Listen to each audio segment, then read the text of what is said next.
ठीक है। तो लास्ट सेशन में परीक्षित जी के जन्म के बारे में बात हुई और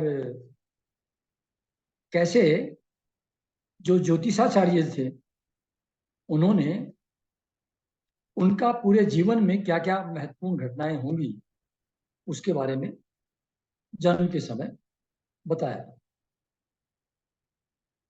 तो यहाँ समाप्त हुई थी पिछला वो डिस्कशन। अब नेक्स्ट 13th चैप्टर शुरू होता है।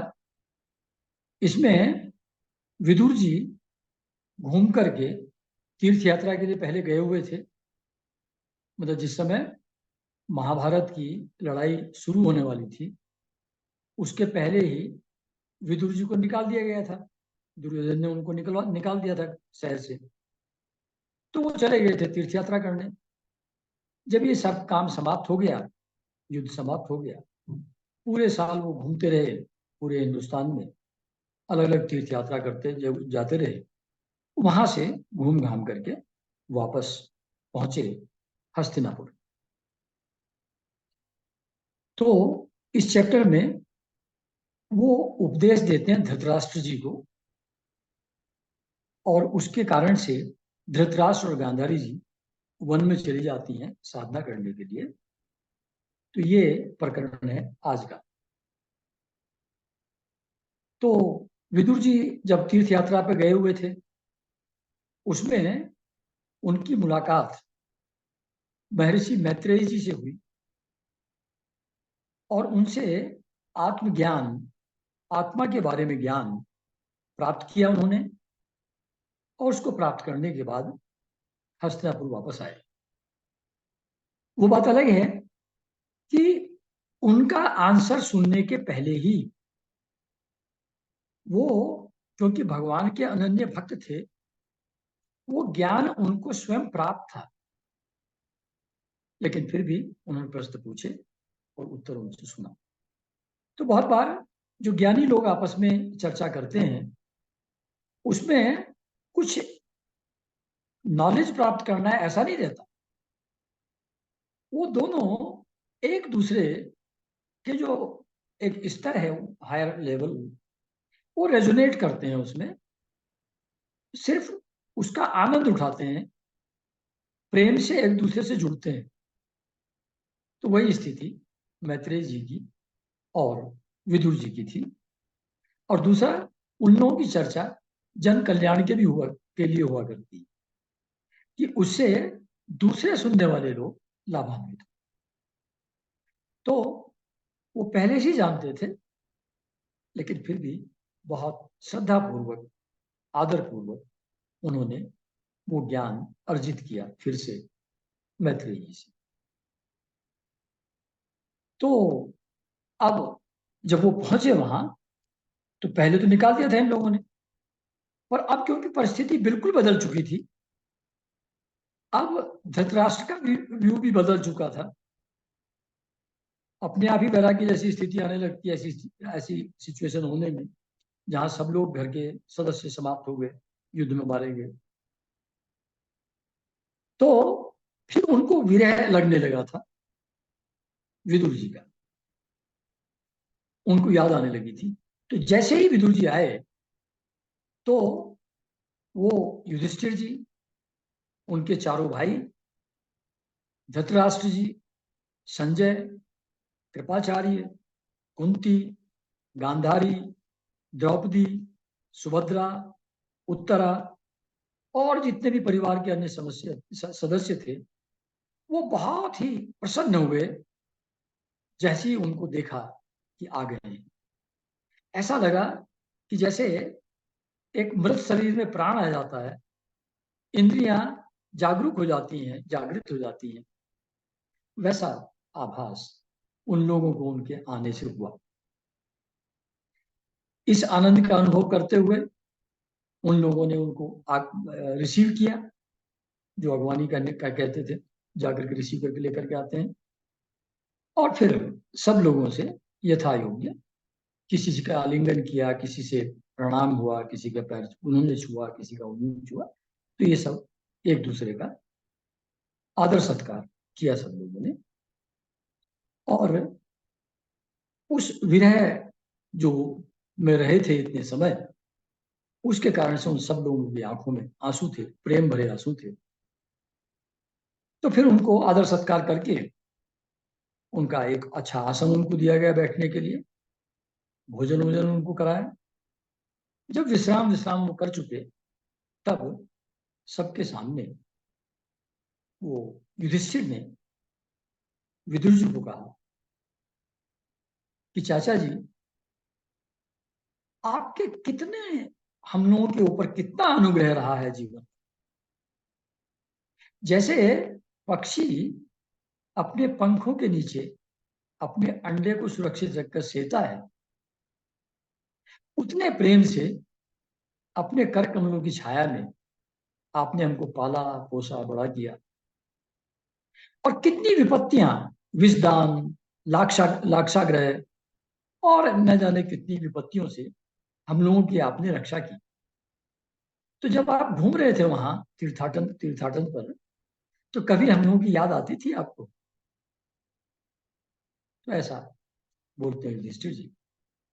और जब पृथ्वी पर विचरण किया आपने, तो कहाँ कहाँ आप गए, किन किन तीर्थों पे गए, वहां जो अ, भगवान के प्यारे भक्त किन किन से आप मिले। और आप जैसे लोग तो खुद ही तीर्थ स्वरूप होते हैं।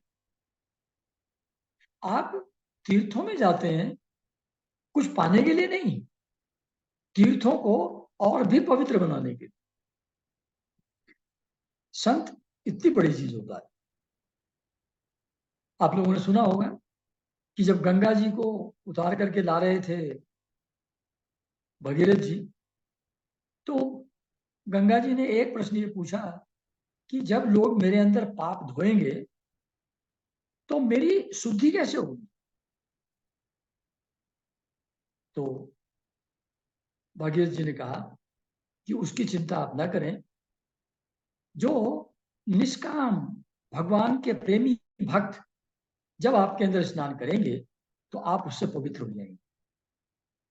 तो जिसकी इतनी पवित्रता गंगा जी की मानी जाती है, वो भी पवित्र हो जाते हैं, हो जाती हैं संतों के स्नान करने से, संतों के स्पर्श से। तो युधिष्ठिर जी उनको कह रहे हैं कि आप जैसे लोग तीर्थों में जाते हैं, तीर्थों को और भी पावरफुल, और भी ज्यादा पवित्र बनाने के लिए उनको तीर्थों को महातीर्थ बनाते हैं आप वहां जाकर के। इसलिए देखिए, कुंभ स्नान होता है तो उसकी इतनी वैल्यू क्यों है? क्योंकि सारे ही मठों के संत सब वहां आकर के स्नान करते, तो उस समय एक सुपर चार्ज एटमॉस्फेयर रहता है, जिसका बेनिफिट जो भी उस समय वहां स्नान करेंगे लोग, उन सब लोगों को मिलता है। तो फिर उसने कहा कि अच्छा, तीर्थ जब आप घूम रहे थे पूरे हिंदुस्तान में, पूरे भारत में, तो तीर्थ यात्रा करते हुए आप द्वारका भी गए ही होंगे। अगर नहीं भी गए होंगे तो लोगों से सुना तो होगा ही। तो हमारे जो यादव भाई बंधु लोग हैं, वो लोग कैसे हैं,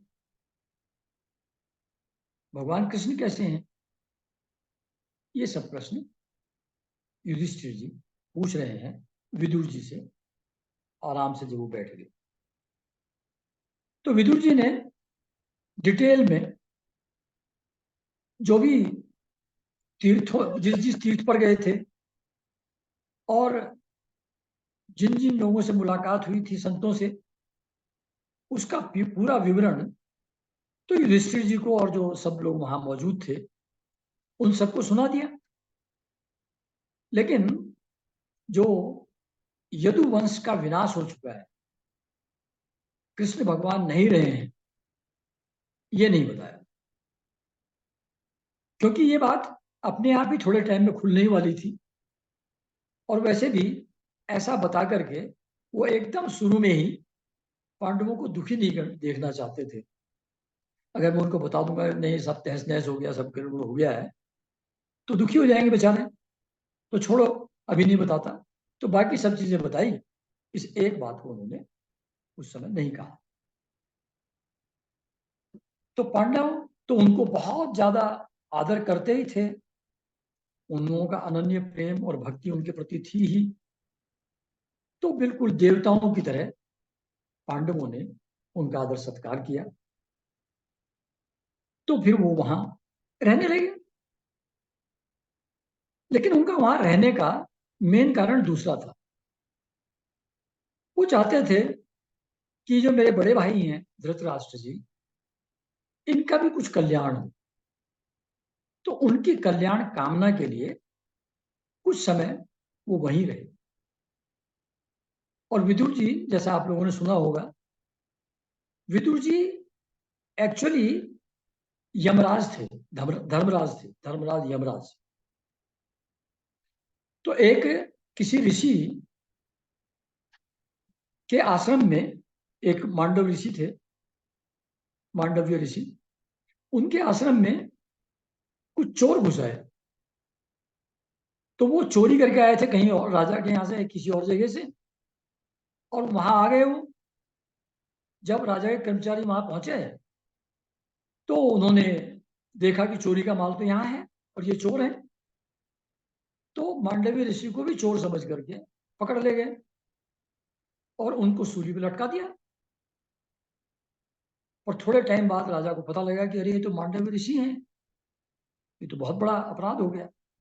तुरंत उतारा उनको सूली से।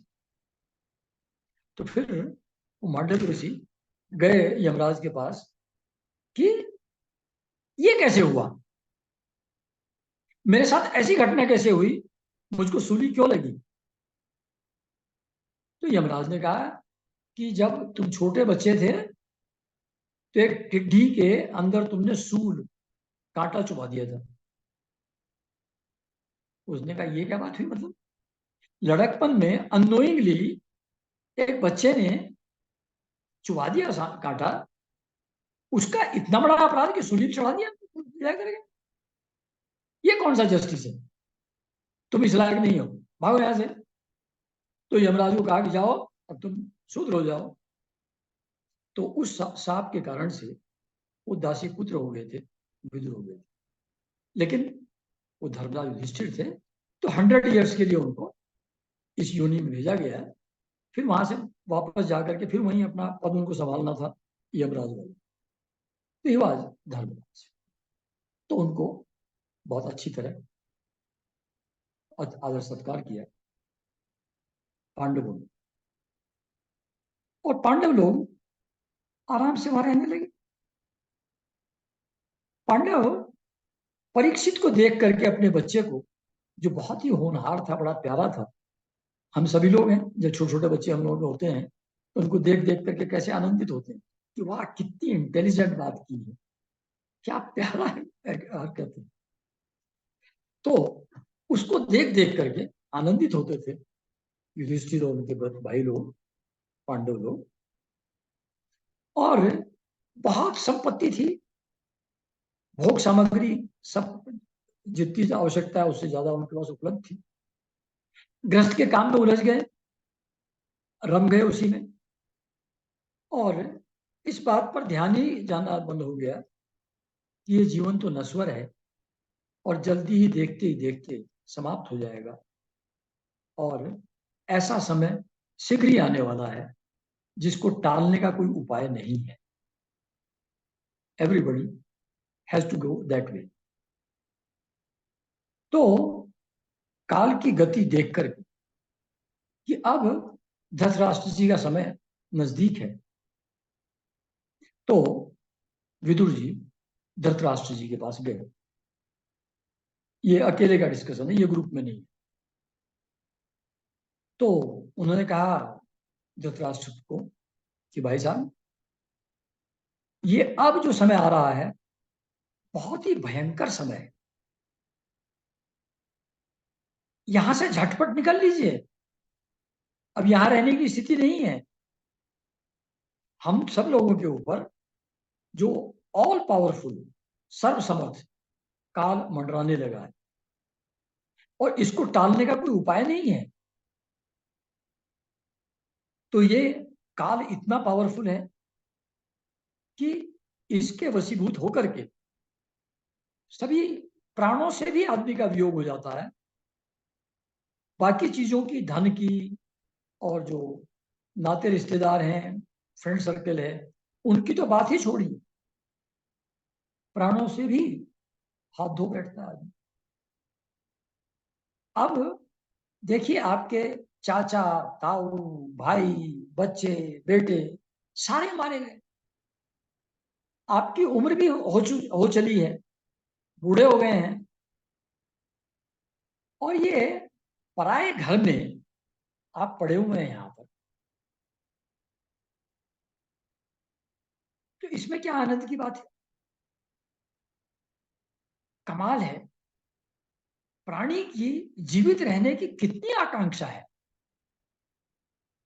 उस भीम को, जिसको आपने विष देने की कोशिश कराया, जलाने की कोशिश किया, मारने की कोशिश किया, उनकी भूमि धन सब छीन लिया, उनकी विवाहिता पत्नी का इतना अपमान भरी सभा में कराया, अब ऐसे भीम के दिए हुए टुकड़े को कुत्ते की तरह खाते हुए आपको शर्म नहीं आती? आपको बुरा नहीं लगता? ऐसे प्राणों को रखने में कौन सी ग्रेट चीज है, कौन सा गौरव की बात है? और ये शरीर वैसे भी इस बुढ़ापे में, इससे कोई स्वार्थ तो सधने वाला है नहीं, इससे कोई इंजॉयमेंट तो आपकी लाइफ में आने वाला है नहीं। तो इसलिए इस सब को छोड़िए, इस ममता के बंधन को भी छोड़िए, और अब यहां से झटपट निकल लीजिए यहां से। तो कहते हैं कि इस शरीर से ममता का बंधन काट करके जो आदमी उनको छोड़ करके, बिना उनकी नॉलेज के, उनको पता ना हो कि आप कहां हैं, उनके अनजान में अकेले में जो प्राण त्यागता है, मतलब अगर घर में रहेगा और बीमार होकर धीरे धीरे मरेगा, तो सारे नाते रिश्तेदार परेशान होंगे, जो भी घर के फैमिली मेंबर्स हैं उनको भी दुख होगा। तो ये कोई तरीका नहीं है जाने का। जब समय आए, घर छोड़ो, बाहर जाओ, अकेले में रहो और वहां प्राण त्याग करो। तो जो अनजाने में अपने शरीर का त्याग करता है, संबंधियों के अनजाने में, वही एक्चुअली धैर्यवान है, वही धीर पुरुष है, वही उत्तम पुरुष है। तो अब इस संसार को समझ लीजिए कि इसमें दुखी दुख हैं, ऐसा सोच करके, समझ करके, इससे विरक्त होकर के आप चलिए और हृदय में भगवान को धारण करिए, और अब संन्यास लेकर के आप घर से निकल पड़िए। जो ऐसा करता है वही उत्तम पुरुष है। और वैसे भी अब कलयुग आ गया है, इसमें सारी ह्यूमन वैल्यूज जो हैं, गुण, वो सबके सब क्षीण हो जाते हैं, खत्म होने वाले हैं। तो अब कुटुंबियों से छिप करके, परिवार वालों से छिप करके आप चलिए उत्तराखंड, जो सबके लिए बहुत आनंददायी स्थान है, ऐसी स्थिति। तो विदुर ने जब बातें ये समझाई, तो now situation was right for him, for this understanding. पहले जब सब थे तो पुत्र मोह में उनको अच्छे बुरे का कोई ज्ञान ही नहीं होता था, लेकिन अब वो सब तो रहे नहीं। तो अब जब विदुर ने समझाया, तो now he had reached that stage where he could understand what is being said. नहीं तो समझाया तो एक बार विदुर जी ने पहले भी था उनको, लेकिन तब समझ में नहीं आया था उनको। और यही कहा था उन्होंने कि अब मैं, ये मोह के कारण से आपकी बात मेरे दिमाग में रुकती ही नहीं है, थोड़ी देर के लिए ठहरती ही नहीं है। ये बाद में प्रकरण आएगा डिटेल में, बाद में बताएंगे। लेकिन अब समय आ गया था और उनको समझ में आ गया। तो वो थे तो अंधे, लेकिन उनके प्रज्ञा चक्षु, यानी कि इनर अंडरस्टैंडिंग की जो आई है, आई ऑफ इनर अंडरस्टैंडिंग, प्रज्ञा चक्षु उनका खुल गया। और उन्होंने जो भी अटैचमेंट थे अभी बचे हुए लोगों से भी, उसको काट करके वो विदुर के बतलाए हुए रास्ते पर चल पड़े, जंगल के लिए। तो जब उनकी पत्नी सुबल नंदिनी गांधारी ने देखा, अरे मेरे पति तो जा रहे हैं,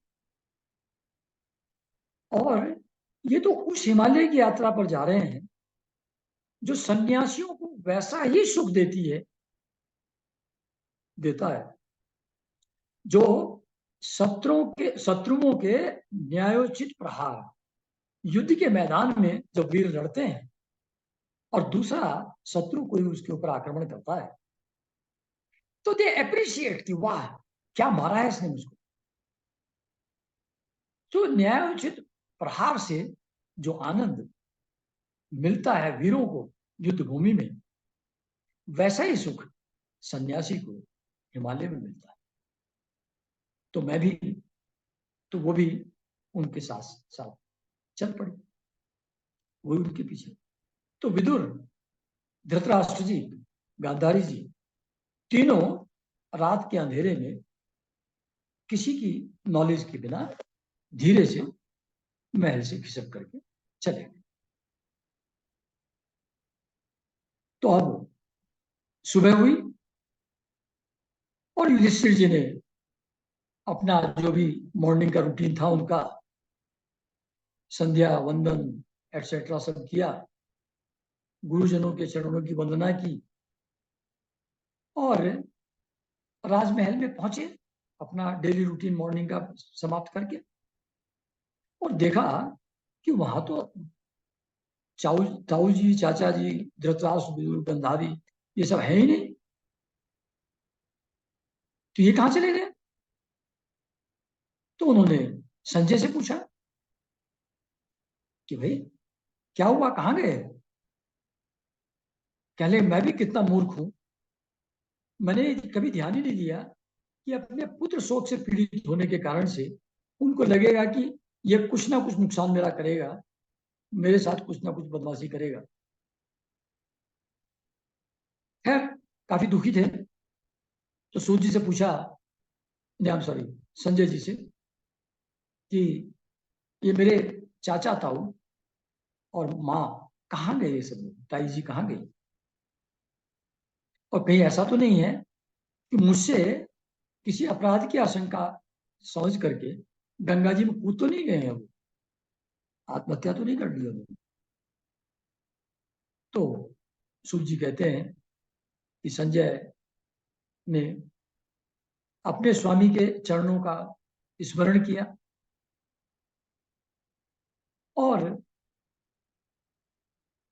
उनकी कितनी कृपा धृतराष्ट्र की संजय के ऊपर रही, उस कृपा और स्नेह को याद करके उनका गला रूंध गया, आंखों से आंसू आने लगे और उस स्थिति में भावावेश में कुछ बोल भी नहीं पा रहे थे।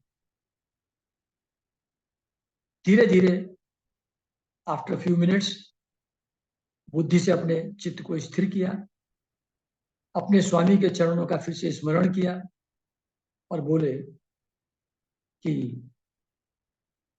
राजन, उनके संकल्प का मुझको कुछ आइडिया नहीं है, वो कहाँ गए, क्या करने गए, क्यों गए, मुझको कोई ज्ञान नहीं है। और उन महात्माओं ने तो मुझको ठग लिया, मुझको एक डिसीव ही कर दिया इन ए वे, डिसीव करके चले। तो ये बात चल रही थी संजय और युधिष्ठिर की। तो तभी तुमगुरु के साथ देवऋषि नारद वहां आ पहुंचे, क्योंकि इंफॉर्मेशन सेंटर तो वही है हर चीज का। तो तुरंत युधिष्ठिर, उनके भाई, सब लोगों ने उनको प्रणाम किया और युधिष्ठिर ने पूछा नारद जी से कि देवऋषि, हम लोग समझ नहीं पा रहे हैं कि ये हमारे चाचा ताऊ ताई जी सब लोग कहाँ चले गए, क्या हुआ, कहाँ है वो। नारद जी ने फिर समझाया उनको कि देखो, इस जग दुनिया में, इस संसार में किसी के लिए शोक करना उचित नहीं है। ये सारा लोग, सब कुछ ईश्वर की इच्छा के अनुसार ही चलता है, उसी की आज्ञा के अनुसार ही चलता है। ईश्वर की इच्छा से ही प्राणियों का मिलन होता है, उसी से उनका वियोग होता है, वो अलग होते हैं। तो जैसे बैल को नथ डालकर रस्सी से कंट्रोल करते हैं, उससे वो अपने मालिक का भार ढोता रहता है, तो हर मनुष्य वेद रूपी रस्सी से जकड़ा हुआ है। वेद में जो अच्छे बुरे कर्म हैं, उसके हिसाब से जो पाप पुण्य का भोग होता है, उसके कारण से जो मिलना जुलना होता है, बिछुड़ना होता है, उसका जो फल मिलता है, वो सब एक self sustained, self automated system है। उससे हम लोग सब गवर्नड हैं, उस लॉ से। तो उस वेद रूपी रस्सी से हम लोग, सब लोग बंधे हुए हैं, और ईश्वर की आज्ञा का अनुसरण करने के अलावा हमारे पास कोई ऑल्टरनेटिव नहीं है। अब इस पर जरा विचार करो। विदुर जी कह रहे हैं, I am sorry, Narad ji कह रहे हैं युधिष्ठिर को, इस पर विचार करो। अगर देखो, हर जीव किस चीज से पैदा होगा, इसी मिट्टी में से उठता है, इसी मिट्टी में मिल जाता है। पंच महाभूत से बना है, पंच महाभूत में मिल जाता है। तो इसमें ये है या नहीं है, इसका मीनिंग क्या है। पंच महाभूत पहले भी हैं, जब शरीर है तब भी हैं, जब ये शरीर समाप्त हो जाता तब भी हैं। तो there is actually no change, panch mahabhut remains पंच महाभूत। और जो आत्मा है, चैतन्य है, वो तो शरीर के मरने या जीने से उसका संबंध ही नहीं है, वो तो हमेशा हमेशा रहता ही है। तो शरीर तो हमेशा से ही जड़ है, इसलिए उसका शोक क्या करना। चैतन्य हमेशा एटर्नल है, वो रहता ही है, तो उसके लिए शोक का सवाल नहीं है। इसलिए ये, चाहे इसको आप जीव रूप से नित्य समझें या देह रूप से अनित्य समझें, शरीर रूप से जड़ समझें या आत्मा रूप से चैतन्य समझें, इसमें शोक करने के लिए कोई आधार है ही नहीं। ये शोक जो होता है, ये अज्ञानवश, मोहवश, तो मोहजन्य आसक्ति, अटैचमेंट के अलावा there is no other reason for शोक। तो इसलिए शोक मत करिए, कोई कारण उसके लिए नहीं है। और जो तुम ये सोच रहे हो कि वो दीन दुखी बेचारे, लाचार असहाय ताऊ जी ताई जी मेरे बिना कैसे रहेंगे, कहने ये मूर्खता वाली बात है बिल्कुल। सबको रखने वाला, लाने वाला, ले जाने वाला तो वो ईश्वर है। तुम कहां से उसमें बीच में आ जाते हो, तुम कौन। तो कहते हैं इस तरीके की अज्ञान से छूटो, सबको देखने वाला वो एक प्रभु है। तुम भी उसी के द्वारा रखे हुए हो, तुम भी उसी के हिसाब से चल रहे हो। तो जो शरीर खुद ही समाप्त होने वाला है, वो किसी दूसरे का क्या कल्याण करेगा, क्या उसकी देख रेख करेगा, क्या उसको बचाएगा। तो कहते हैं कि ये जो पंच भौतिक शरीर हम लोगों का है, ये समय के हिसाब से चलता है। जैसे बैल है 12 साल 20 साल रहेगा, कुत्ता है 12 12 साल रहेगा, आदमी है 60 70 साल रहेगा, 100 साल रहेगा। तो ये काल के हिसाब से चलता है। कोई पर्टिकुलर फूल है, वो एक रात ही रहता है, कोई 5 दिन रहता है, कोई 3 दिन रहता है, कोई 1 महीना रहता है। तो काल डिसाइड्स कि किसका जीवन कितना होगा, कैसे होगा। तो ये हमारे हाथ में नहीं है। तो शरीर काल, कर्म और गुणों के हिसाब से चलता है। और हम लोग तो उस स्थिति में, जैसे अजगर के मुंह में कोई पड़ा हुआ है सांप, अजगर के मुंह में मेढक, अजगर के मुंह में मेढक पड़ा हुआ है, आधा गले में जा चुका है अंदर, और फिर भी बाहर अगर कोई मक्खी दिख रही है तो उसको खाने के लिए जीभ लपला रहा है। तो हम लोग खुद ही अजगर के मुंह में पड़े हुए समाप्त होने वाली स्थिति में हैं।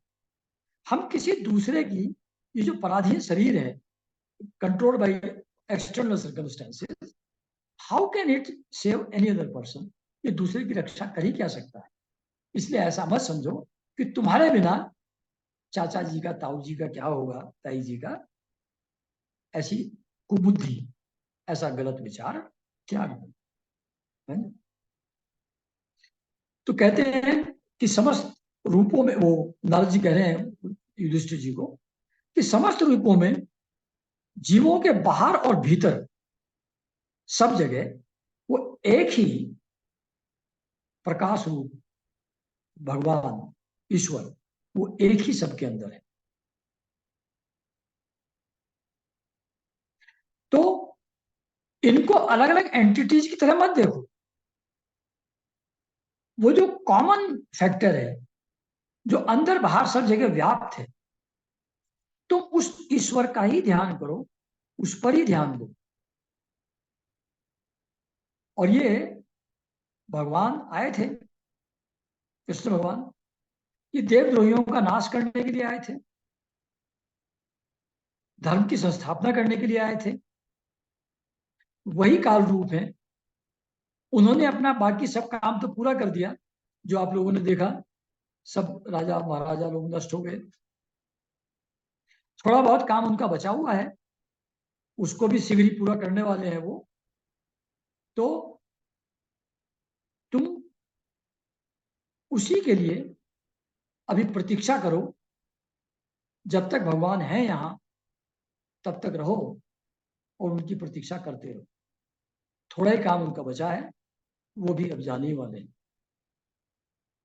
और जहां तक उनके बारे में पूछ रहे हो, अपने ताऊ चाचा की और ताई जी के बारे में, धृतराष्ट्र, गांधारी और विदुर जी के बारे में, वो हिमालय के दक्षिण दिशा में गंगा, जहां 7 स्ट्रीम्स में डिवाइड हो जाती है, 7 स्रोत, वहां गए हुए हैं। और वो ऋषियों के आश्रम में वहां रहते हैं, तीनों समय स्नान करते हैं, यज्ञ हवन अग्निहोत्र करते हैं। चित्त में उनके कोई कामना नहीं है, सब कामनाएं उन्होंने छोड़ दी हैं। और वो खाना पीना छोड़ करके अभी सिर्फ जल पीकर शांत चित्त होकर के उस ऋषियों के आश्रम में निवास कर रहे हैं। और कंटिन्यूअसली भगवान का ध्यान करते रहते हैं। और भगवान को धारणा करने के, रखने के कारण से उनके तमोगुण, रजोगुण और सत्वगुण से जो भी मल, देखो सत्वगुण को भी मल कह रहे हैं, कि तमोगुण, रजोगुण और सत्वगुण के मलों का त्याग कर दिया उन्होंने, उनको नष्ट कर दिया है भगवत आराधना से, भगवान के ध्यान से। तो रजोगुण तमोगुण तो समझ में आता है कि मल है, उससे परेशानी पैदा होती है। पर सत्वगुण को भी कह रहे हैं, क्योंकि गुण कर्म करवाएगा, कर्म कर्म फल लाएगा, और वो जन्म मरण के प्रोसेस को कंटिन्यू रखे। तो तीनों गुणों के पार निर्गुण अवस्था में पहुंचना, ये पर्पज है लाइफ का, है ना। सात्विक होना नहीं, अच्छे कर्म करना पर्पज नहीं है। पर्पज है तीनों के पार जाकर के अपने स्वरूप में स्थित होना और उस भगवान को का साक्षात्कार प्राप्त करना।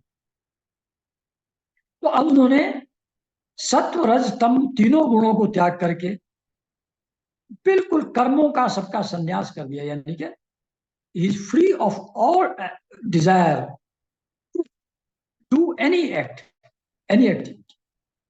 कोई इच्छा, कोई कामना, कोई कर्म उनका अवशेष नहीं है और वो बिल्कुल ठूंठ की तरह ध्यान में प्रभु का ध्यान लगा करके बैठे हुए। तुम उनको डिस्टर्ब मत करना ढूंढ करके वहां, उनको वहां शांति से आनंद से रहने दो उनको। तो don't try to disturb them by searching for them, looking for them. तो उनमें विघ्न मत बनना। और आज से 5वें दिन वो अपना शरीर छोड़ देंगे और वो गांधारी जी वो भी उनको फॉलो करते हुए उनकी चिता में अग्नि में प्रवेश कर जाएंगे। तो ये सब 5 दिन के अंदर हो जाएगा। अब तुम आराम से बैठो, उसमें डिस्टर्बेंस क्रिएट मत करना, leave them whatever they are doing now. तो ये सब हुआ और धृतराष्ट्र जी भगवान में मन लगा करके, बुद्धि लगा करके उनके साथ एकत्व उन्होंने प्राप्त कर लिया और मोक्ष उनको तुरंत मिल गया। क्योंकि अंतिम समय में सिर्फ भगवान का ही स्मरण था और किसी तरीके कोई विचार, कोई डिजायर, कुछ भी उनके अंदर शेष नहीं थी। इसी स्थिति में छोड़ने से उन्होंने मोक्ष पाया और उसी से गांधारी जी भी उनको फॉलो किया तो उनको भी वही स्थिति मिली। तो विदुर जी ने उनको उनका मोक्ष देखते हुए, उनको जाते हुए देख करके बहुत ही हर्षित हुए। वियोग का भाव भी था, छूटने का भाव भी था, लेकिन बहुत हर्ष भी उनको हुआ कि इतना सुंदर तरीके से ये अपना जीवन समाप्त करके भगवान को प्राप्त करके चले गए। तो बहुत हर्ष और वियोग का अनुभव करते हुए विदुर जी वहां से फिर चल पड़े तीर्थ सेवन के लिए। तीर्थ यात्रा पे चले गए वो फिर से। और नारद और तुम्बरु वो भी इनको उपदेश देकर के युधिष्ठिर जी को, वो भी अपना स्वर्ग चले गए अपनी वीणा बजाते हुए। और युधिष्ठिर भी अच्छी तरह समझ गए उनके उपदेश को और उसकी मोह जन्य जो उनका वो प्रॉब्लम थी उससे फ्री हो गए और उसको हृदय में धारण करके उनके दिए हुए ज्ञान को वो शोक त्याग दिया उनको और वो फिर विधिवत अपने राज्य का पालन पूर्ववत करने लगे। तो यहाँ पर 13 चैप्टर समाप्त होता है।